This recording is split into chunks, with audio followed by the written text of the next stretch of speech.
اعوذ باللہ من الشیطان الرجیم بسم اللہ الرحمن الرحیم یا صاحب الجمال و یا سید البشر من وجهک المنیر لقد نفر القمر لا يمكن الثناء كما كان حقه بعد از خدا بزرگ تو یہ قصہ مختصر جزا اللہ عنا سیدنا و مولانا محمد صلی اللہ علیہ وآلہ وسلم ما هو اہلہ یا رب لک الحمد كما ينبغي لجلال وجهک وعظیم سلطانک رب اشرح لی صدری ویسر لی امری واحلل عقدۃ من لسانی یفقہوا قولی رب زدنی علما رب زدنی علما رب زدنی علما۔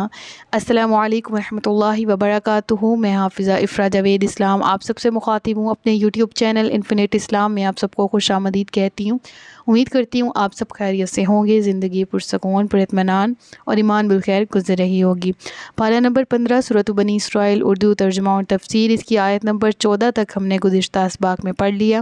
آج کے سبق میں آیت نمبر 15 سے آغاز کیا جا رہا ہے، جس میں اللہ رب العزت ارشاد فرماتا ہے، جس نے ہدایت پائی اس نے اپنے ہی فائدے کے لیے ہدایت پائی، اور جو گمراہ ہوا تو اپنے نقصان کو ہی گمراہ ہوا، اور کوئی جان کسی دوسری جان کا بوجھ نہیں اٹھائے گی، اور ہم کسی کو عذاب دینے والے نہیں ہیں جب تک کوئی رسول نہ بھیج دیں۔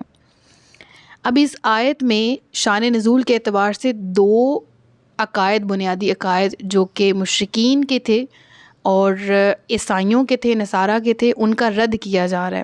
اور وہ کیا تھے کہ دو گروہ تھے اس وقت عرب میں، اور ان دونوں کی غلط فہمیوں کا ازالہ کیا گیا۔ ایک گروہ تو وہ تھا جس کی ترجمانی ولید بن مغیرہ کے اس قول سے ہوتی ہے کہ اس نے اہل مکہ کو کہا تھا کہ تم میری پیروی کرو اور محمد صلی اللہ علیہ وآلہ وسلم کا انکار کرو، تمہارے سارے بوجھ میں اپنے سر پر اٹھا لوں گا۔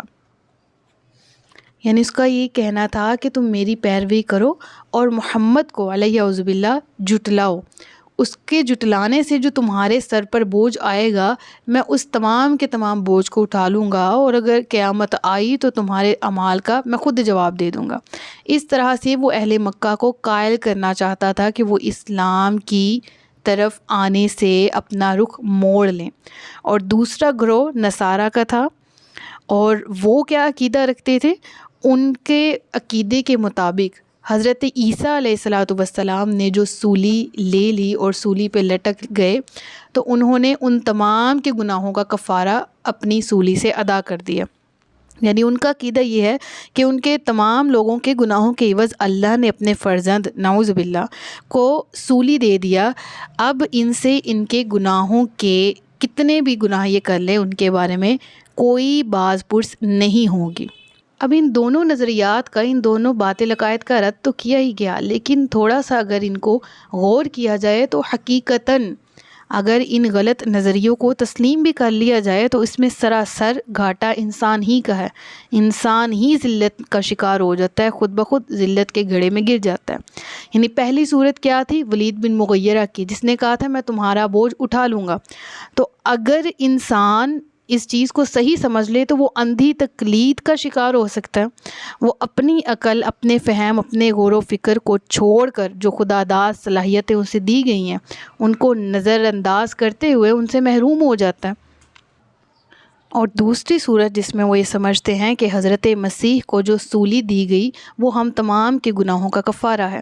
تو اگر اس عقیدے کو درست سمجھا جائے تو دیکھیں کہ انسان کے دل سے احساس ذمہ داری ہی مٹ جاتا ہے اگر اس عقیدے کی پیروی کی جائے، اور وہ یہ سمجھتا ہے کہ میری نجات اور میرا بچ جانا جہنم سے یہ تو یقینی طور پر ہے، اور اسی کو وہ یقینی تصور کرتے ہوئے بڑے اطمینان سے ہر قسم کی غلطیوں کا، ہر قسم کے غلط کاموں کا ارتکاب کرتا ہے، اور پھر اس کا ضمیر بھی اسے اس پر ملامت نہیں کرتا۔ لہٰذا ان دونوں عقائد کا رد اسلام نے کیا۔ اسلام جو کہ دین فطرت ہے وہ انسان کی تربیت کرتا ہے، اور اس آیت میں بھی انسان کی صاف صاف تربیت کی گئی اور صاف صاف بتا دیا گیا کہ راہ ہدایت اختیار کرنا ہر مسلمان پر فرض ہے۔ اپنی بہتری کے لیے کوششیں کرنا ہر انسان کا فرض ہے کہ وہ اپنی بہتری کے لیے کوشش کرے، اور حق و باطل کو پہچاننے کے لیے جو انسان کو عقل و شعور دیا وہ اس کا استعمال کرے۔ لہٰذا اس آیت سے سمجھ آتی ہے کہ بروز قیامت کوئی یہ نہیں کہے گا کہ فلاں کے حصے کے گناہ مجھے دے دو، اس کو چھوڑ دو اور اس کے حصے کا مجھے پکڑ لو، وہ نفسی نفسی کا عالم ہوگا۔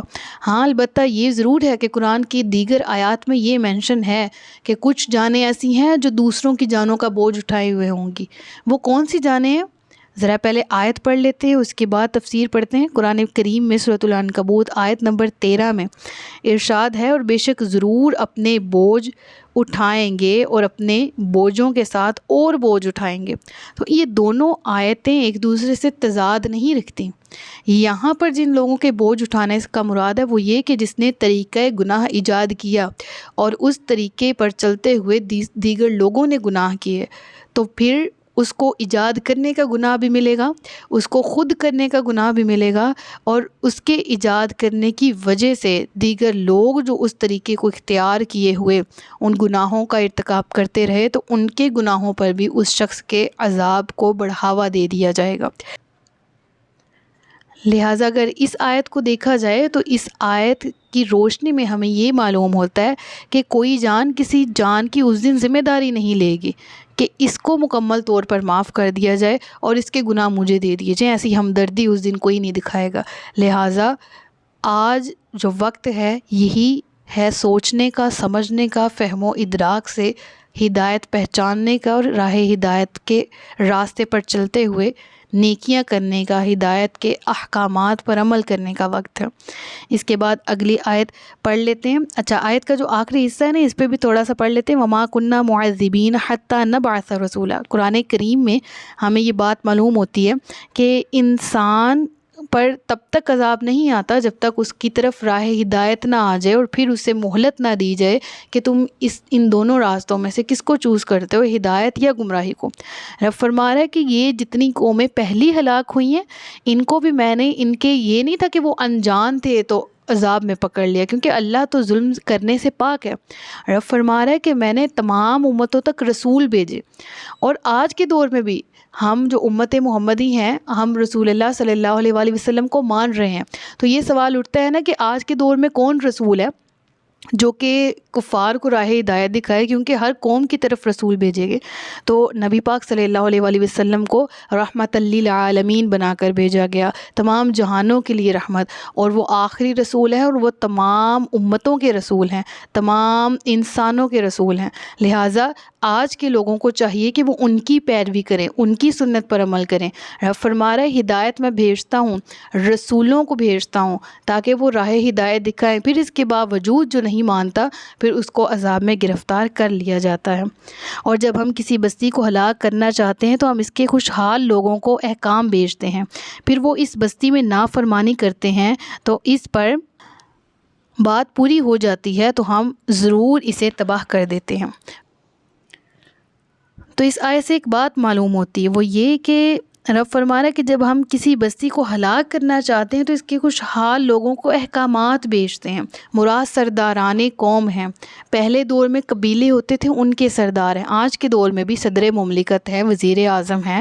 ہر دور میں، ہر ملک میں، ہر شریعت میں کوئی نہ کوئی خلیفہ، کوئی صدر، کوئی وزیر اعظم ہوتا ہے جو کہ سردار ہوتا ہے، اس قوم کو ریپرزینٹ کرتا ہے۔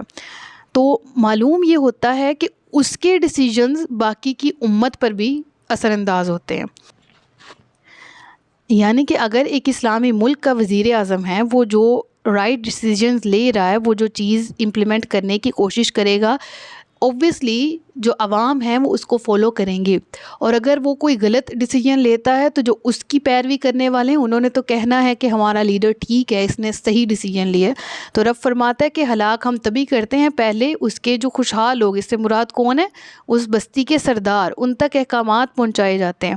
جیسے کہ حبشہ کا بادشاہ تھا اور ان کو، اور نبی پاک صلی اللہ علیہ وآلہ وسلم نے اپنے دور میں دیگر کئی بادشاہوں کو خط لکھے تھے، اور ان میں باقاعدہ ٹیکسٹ شامل ہے، اور وہ کیا ہے کہ اگر تم ایمان لے آؤ تو تمہارے لیے بہتر ہے، لیکن اگر تم کفر کرتے ہو تو تمہاری قوم کے اعمال کا وبال بھی تم پر ہی پڑے گا۔ یعنی ان سے تو پوچھ گچھ ہوگی لیکن تمہاری گمراہی کی وجہ سے تمہاری قوم گمراہ ہوئی، لہٰذا تمہیں ایمان قبول کرنا چاہیے۔ تو اس آیت سے یہ سینس کریٹ ہوتی ہے کہ اسی طرح جس طرح ملک کا سربراہ ہوتا ہے، جس طرح ایک قوم کا سربراہ ہوتا ہے، ویسے گھر کا سربراہ بھی ہوتا ہے۔ وہ جس طرح جو حرکات اس میں ہوتی ہیں اس کے بچے ویسے ہی فالو کرتے ہیں، اس گھر کے دیگر افراد ویسے ہی اس کو فالو کرتے ہیں۔ وہ نمازوں طرف لگائے گا، وہ خود پڑھے گا تو اس کے اولاد، اس کی نسل، اس کے گھر کے افراد خود بخود پڑھیں گے۔